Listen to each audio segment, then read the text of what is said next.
The purpose of our ministry is to help existing LCMS congregations plant new worshiping communities.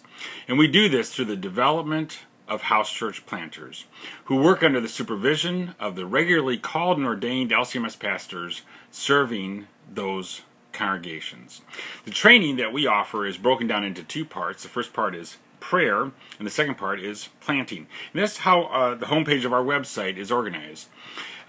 The prayer training consists of 4 levels of congregational prayer ministry training to help your congregation be more effective through prayer in building relationships and sharing the good news. And then the second training is training of house church planters, and we have 6 courses for that. Your congregation can choose to do one or both, either or all of it. It's your choice. The model that we use for training trains pastors to be supervisors and overseers of the members who we train to be the house church planters. We find this to be very effective because it multiplies the pastor in a role similar to the role that Jesus used with his disciples. It leverages the educational experience of our called and ordained pastors, and through this process we identify possible future church workers. So this is good for the overall health of our church body. Our approach is a team approach to ministry and training. The pastors go through the training with the house church planters, and in this way our training is live, it's on site, and best of all, it's ongoing because it's built between a relationship between the called and ordained pastor serving that congregation and the priesthood of the baptized who are being developed to be house church planters. The result is that we will end up with a locally owned mission and ministry plan that's ready to execute. Our training is based upon the idea that the right questions are more important than providing the right answers, because there really are no cookie-cutter approaches that work.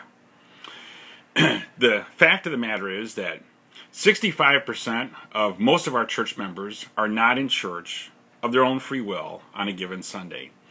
And in the general Christian population, we know that about 70% of Christians choose not to come to church on a given Sunday. And yet, we know that 75% of all Christians who did not come to church on a given Sunday watched at least 2 hours of religious broadcasting that same week. And so there's a tremendous spiritual interest that's out there. And so the question becomes, what do we need to do differently to build worshiping community with those disaffected Christians to begin with, and then through them to reach out and share the good news with others? And so our approach of house church planting is a both and, not an either or. In our model of ministry, the house churches do not meet on Sunday morning. They meet some other time during the week as determined by the local pastor and that planting team. And through this, our house church members are encouraged to come to Sunday morning worship. And what the statistics show is that members who are in house churches attend Sunday morning worship 3 times as often as church members who are not in a house church. And so the irony is, if you want to increase sanctuary attendance, plant house churches. Effective outreach requires relationships. Prayer is more cost effective than the attractional method. Through prayer, every member can participate in the missional outreach of a congregation because 5-year-olds can pray and 95-year-olds can pray. It's a legitimate way for every member of the priesthood of the baptized to participate. In this course, course number 101, A House Built for Prayer, the question for your ministry to reflect on is, how focused is our church on prayer? That's what we're going to focus on in course 101. And our goal is to help you have a church that's built for prayer. Why? Because Jesus said, "My Father's house will be a house of prayer for all nations." Churches, it has been said, exist to do 5 things: to demonstrate God's love, to draw people into community, to provide devotion and worship, to disciple those whom they've drawn, and then to deploy them out into ministry.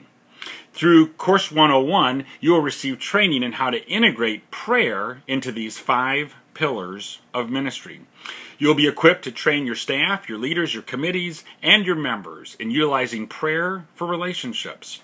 You'll receive training in over 20 prayer ministries. And trust me, this is just the beginning of the new training you'll receive. You'll learn how to build a congregational prayer ministry team, and this will help you maximize the disconnected contacts that you already have, and you'll receive tracking tools to increase your effectiveness of the ministry that you're providing to these new contacts.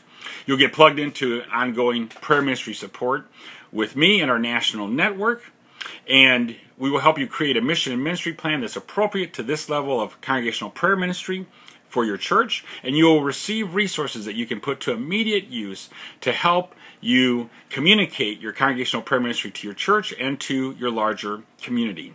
We love to hear from you what God's doing through your ministry. On our website, as you can tell, we like to post stories and share with others what God's doing. Perhaps it provides inspiration or blessing ideas to others. And so we'd love to hear from you and share your ideas also. This first course, course number 101, A House Built for Prayer, is free. And we're doing this because we hope it's a blessing to you. We are a network-supported ministry, but our goal, first and foremost, is to help congregations like yours share the good news. And we pray God's richest blessings upon you and all you do to make that happen.